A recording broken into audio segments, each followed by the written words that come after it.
Galileo started with an inch-wide telescope 400 years ago, and now we're building stuff over 100 feet wide? Didn't the Hubble Space Telescope answer everything? Hi, I'm Dave Dooling, Education Director at the New Mexico Museum of Space History. In today's Story from Space, we look at why so many telescopes. Hubble did answer a lot of questions, but raised even more.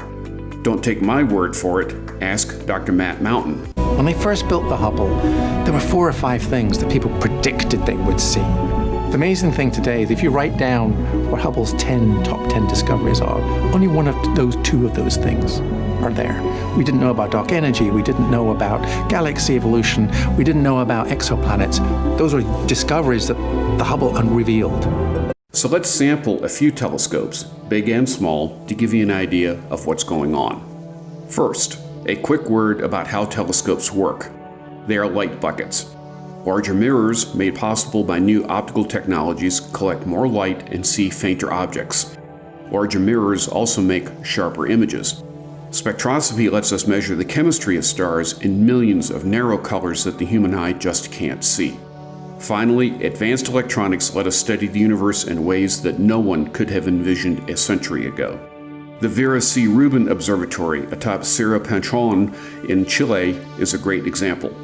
You'll hear a lot about it starting in 2021. It will map the sky over and over again because the heavens are not unchanging.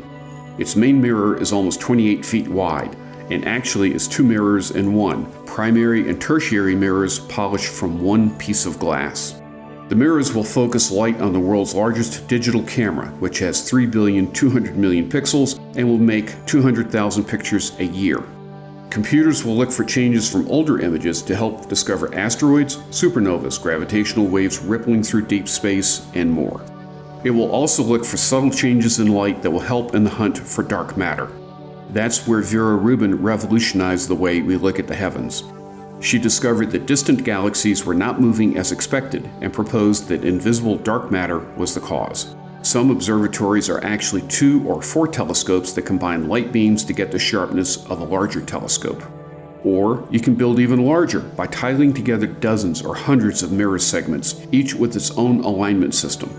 The extremely large telescope will do this to reach a size of 129 feet in 2025 and search for planets orbiting other stars or even measure how fast the universe is expanding.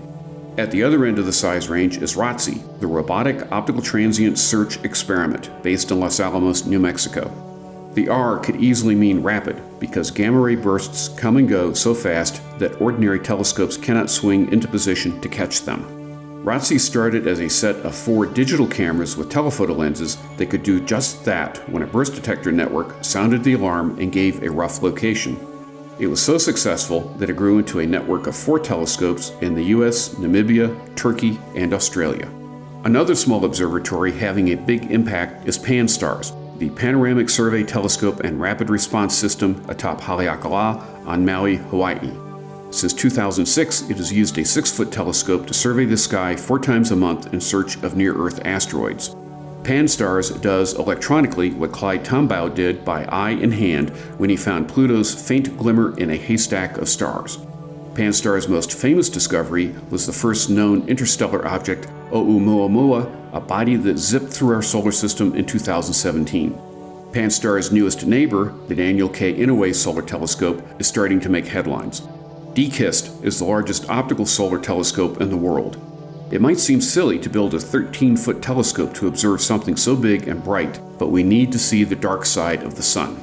That doesn't mean the other side, but magnetism. We can't see magnetism, but we can see its results, sunspots, flares, coronal mass ejections, and space weather that affect us. Solar magnetism is like a carpet that constantly reweaves itself. Understanding how it works requires seeing details 10 to 30 times sharper than what was once possible. Another challenge is that we need enough light to take quick slices of the spectrum to make solar movies. These 2 demands pointed to a common solution, a 13-foot primary mirror. And that was made possible by adaptive optics, which adjust for the blurring caused by Earth's atmosphere. But isn't space the best place to put telescopes? If you have the money, yes, which means that ground-based telescopes still play an important role. Hubble's successor, the James Webb Space Telescope, will have a 21-foot mirror, too large for any existing rocket. So it will unfold like a precision transformer toy. It will study the faint, cool universe in infrared light that Hubble and ground-based telescopes cannot see. Whenever you go into the unknown, you discover things you didn't expect. And those, of course, are going to be the most interesting of all. Each observatory, in its own way, unwraps different bits of the universe and gives us new discoveries and questions. Thanks for watching, and stay tuned for more stories from space.